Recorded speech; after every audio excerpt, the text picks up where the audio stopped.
The Cities That Burned. Episode 2. This episode is where Genghis Khan turns from tribal leader into global terror.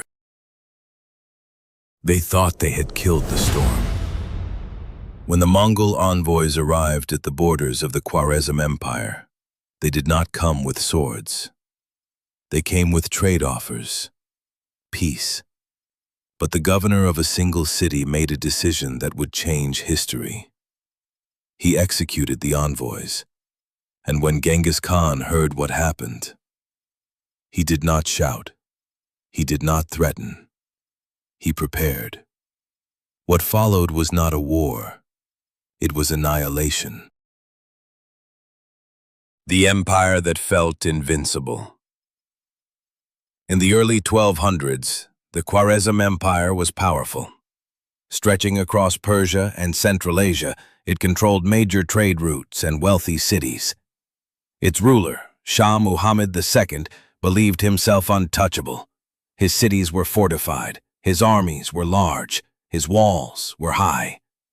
He saw the Mongols as barbarians from the steppe, nomads, nothing more. He underestimated the man who had just united the Mongol tribes. That mistake would cost him everything. The Spark. In 1218, Genghis Khan sent a caravan of merchants west.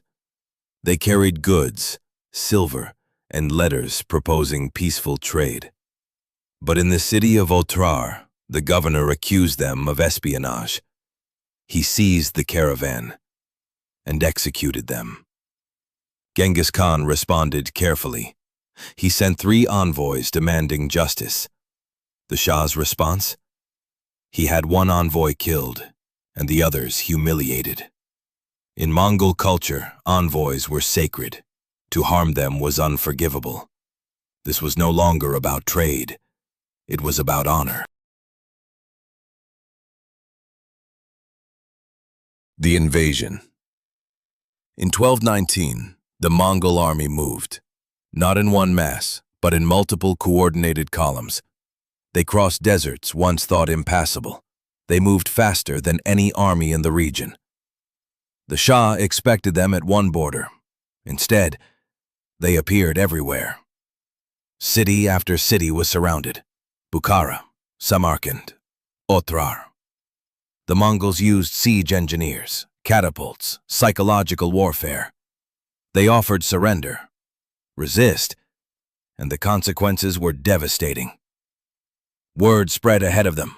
Sometimes fear alone opened the gates. Bukhara. When the Mongols entered Bukhara, legend says Genghis Khan rode into the main mosque. He addressed the city. "I am the punishment of God," he reportedly said. "If you had not committed great sins, God would not have sent a punishment like me upon you." Whether those were his exact words or not, the message was clear. The city burned. Its defenders were executed, its people enslaved or killed. This was not random violence. It was calculated terror. Destroy one city completely, and 10 others might surrender.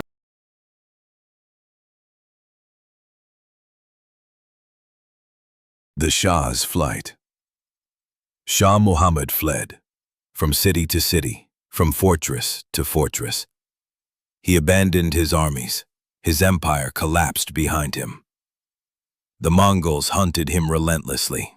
He died alone on a small island in the Caspian Sea. A ruler of millions, reduced to nothing. The empire that once seemed invincible had fallen in less than 2 years.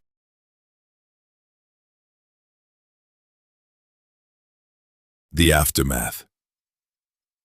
Entire cities were emptied. Trade routes were disrupted. Populations shattered. Historians still debate the numbers, but one thing is certain. The invasion of the Khwarezm Empire changed the balance of power across Asia, and it was only the beginning. The Mongol armies would continue west, toward the Middle East, toward Baghdad, toward Europe. The storm was no longer local. It was global.